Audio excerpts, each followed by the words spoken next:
There is a conversation you are still slightly embarrassed about. You know the one. It happened somewhere between 4 days and 11 years ago, and every so often your brain pulls it out of a drawer and plays it back for you at full volume, usually around 1 in the morning. And every time it plays, you arrive at the same verdict. You were annoying. You talked too much. You said that one thing that landed weird. You were wrong. Not in a comforting, everybody feels that way sort of way. Wrong in a they ran the experiment and actually measured it sort of way. Let's find out how wrong. Answer honestly.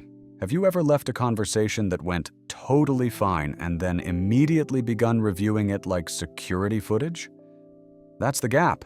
Have you ever said goodbye to someone, walked about 11 steps and thought, why did I say it was nice to see you?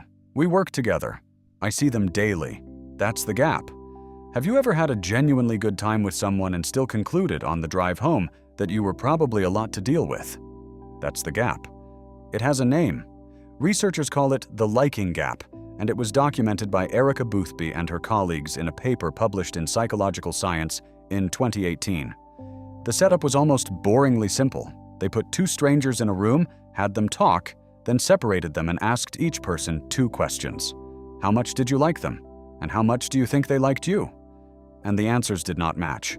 People consistently rated how much the other person liked them lower than the other person had actually rated it. Both of them did this, at the same time, about each other.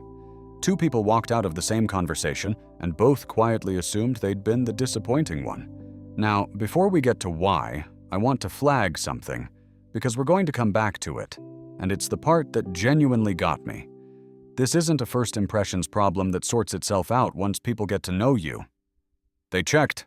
Stay with me. Here's the mechanism, and it's less about self-esteem than you'd think. During any conversation, you have access to 2 channels. Channel 1 is what the other person is doing. Their face. Their words. The nodding. Channel 2 is your own internal commentary, which is running the entire time, unpaid, uninvited, and absolutely relentless. Imagine your brain hired a film critic. This critic has one job: review you. Not the conversation, not the other person, just you, frame by frame. Weak opening? Laughed too early there. That anecdote was 3 sentences too long. And you know it. The critic never once turns the chair around to review the other person. The other person gets no notes. The other person could recite the alphabet, and the critic would call it charming. So at the end of the conversation, you've watched a movie with a scathing commentary track running over it. They watched the same movie in silence. Of course you walk out with different reviews. You weren't even watching the same thing.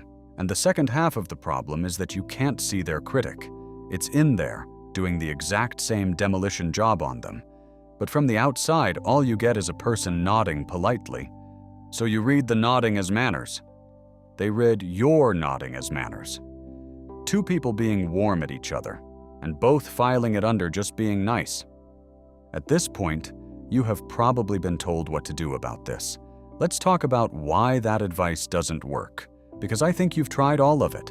There's Just Be Confident, enormously helpful, right up there with Just Be Taller. The problem is that confidence isn't the input here, it's the output. You're not anxious because you lack confidence. You lack confidence because you have a critic in your head issuing daily reviews, and no amount of standing up straight fires that critic. They're not even thinking about you, which is technically true and emotionally useless because it swaps one bad feeling for a slightly different bad feeling. Great, so I wasn't annoying. I was irrelevant. Thank you? Very healing. And there's just fake it till you make it, which means performing a version of yourself while the critic reviews the performance in real time. Now, there are 2 of you to be embarrassed about. Genuinely worse. None of it works because all of it accepts the premise. All of it assumes the review was accurate, and you just need to feel better about the bad review. But the review wasn't accurate. That's the whole thing. Which brings me back to what I said I'd come back to. The researchers wondered if this was just an awkward stranger's problem. So they followed university students who just moved into dorms, people who would go on to spend an entire year in each other's company.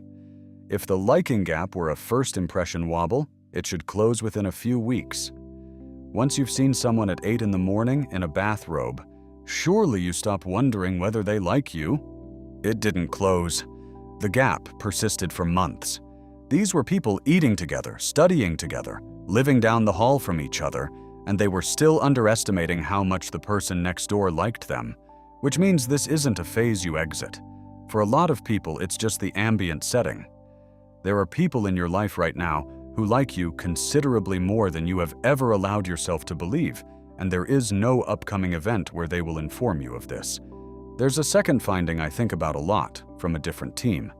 Adam Mastroianni and colleagues published research in 2021 on how conversations actually end. They found that conversations very rarely end at the moment either person wants them to. And the direction of the error is the interesting bit. It's not usually that people are trapped and desperate to leave.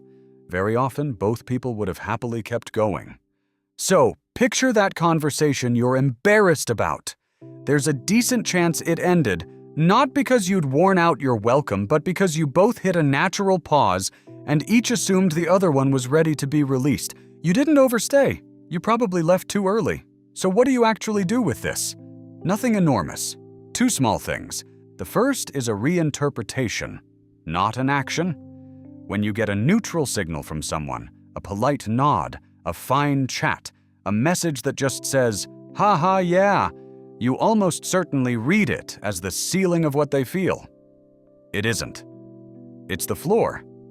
That's what liking looks like from the outside when you can only see the outside. You're not being lied to. You're just doing the maths with half the numbers missing. The second is smaller and slightly annoying. Say the nice thing out loud. Boothby has also studied compliments, and the pattern runs the same direction. People hold back compliments because they assume it'll land awkwardly, and they consistently underestimate how good it actually makes the other person feel. So when you think someone looks well, or that was a good point, or you're glad they came, and then you decide not to say it because it might be weird, you're running the same broken calculation. You're just running it on their behalf this time. I want to be careful here because I don't want to hand you something untrue and call it a science fact. This research is about ordinary conversations between people who don't know each other well or are early in knowing each other. It is not proof that everyone likes you, or that no conversation has ever gone badly, or that your gut feeling is always wrong. Sometimes a conversation genuinely is awkward. That happens. What the evidence does say is narrower and, I think, better. Your estimate of how you landed is not neutral, it's tilted. It leans consistently, measurably in one direction, and that direction is against you. So tonight, when the memory surfaces, the one that makes you wince and physically roll over in bed, I want you to notice what you're actually replaying. It isn't the conversation. Nobody else on earth has that version. You're replaying the commentary track. One nervous critic, alone in a dark theater, tearing apart a film that everybody else walked out of, smiling. And here's the part I actually want you to sit with, because it's the real finding underneath all of this. Right now, there are people walking around carrying a version of you that is warmer than the one you carry. Someone who thinks about you more fondly than you would ever guess. Someone who quotes a thing you said years ago that you don't even remember saying. Someone who has quietly decided you're one of their favorite people and has never once mentioned it because they assumed you already knew. Or because they assumed it would be weird coming from them. You have been underestimating your own welcome your entire life, and nobody is going to arrive and correct the record for you. So stay a little longer next time. Send the message you keep drafting and deleting. Say the nice thing out loud, especially when your brain insists it'll land strangely, because that instinct has a documented track record of being wrong, and you now know that. Worst case, you get a slightly awkward second. Best case, somebody finds out they're loved from you, out loud today. You were never too much. You were just the only one in the room who could hear the reviews. And starting tonight, you're allowed to stop believing them. If this one landed, I'd love to know which conversation came to mind while you were watching. You don't have to say what happened, just say how long ago it was, because I suspect some of you are carrying something from a decade ago, and I think it would help the rest of us to see that. And if there's a corner of this you want us to go deeper on, tell us and we'll build it.